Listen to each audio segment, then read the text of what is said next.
रुद्रांश, एक सवाल ये पैदा होता है, यहाँ पर डब्ल्यूटीसी फाइनल भी आने वाला है और ऑस्ट्रेलियन प्लेयर्स को लेकर भी कई बार ये सवाल उठते हैं कि वो, हालांकि अब तो नियम बन चुके हैं, उसकी हम बात जरूर कर चुके हैं कि किस तरीके से एक लीगल बाउंडेशन भी होती है, किस तरीके से आपको इसके रिप्रिकॉशंस भी झेलने पड़ सकते हैं अगर आप बैकआउट करते हैं। पैट कमिंस आईपीएल 2025 में सनराइजर्स हैदराबाद के कप्तान हैं और डब्ल्यूटीसी फाइनल में यहाँ पर कह सकते हैं ऑस्ट्रेलिया स्क्वाड के भी कप्तान होंगे। उनको लेकर भी कुछ सवाल हैं कि किस तरीके से उनका पार्टिसिपेशन रहेगा।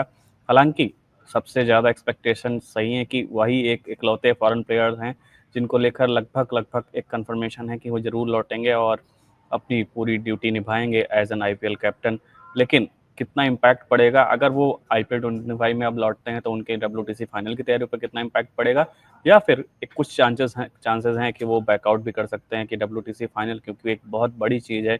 और यहाँ पर ऑस्ट्रेलियन प्लेयर्स ज़्यादातर जब भी किसी आईसीसी टूर्नामेंट या फिर आईसीसी फाइनल की बात होती है, तो वहाँ पर ऑस्ट्रेलियन प्लेयर्स का जो माइंडसेट होता है वो बहुत अलग होता है और वो बहुत अलग तरीके से यहाँ पर रिएक्ट करते हैं।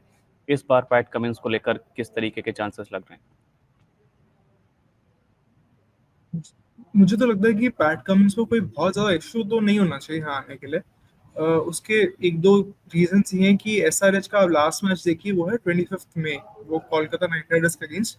अब प्लेऑफ्स में क्वालिफाई नहीं करना है तो फिर उनका वही लास्ट मैच है।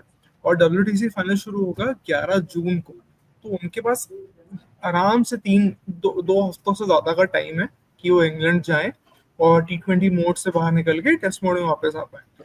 तो आई डोंट थिंक कि कोई एक्सट्रीम इशू है, कि हमने बहुत टाइम से देखा है कि इंडियन क्रिकेटर्स भी बहुत बार आईपीएल के बाद एक इंग्लैंड सीरीज होती है हमारी, कि हम इंग्लैंड जाके खेलते हैं।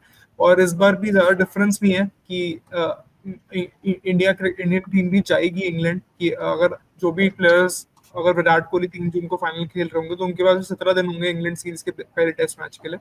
तो कोई बहुत ज्यादा इशू नहीं है।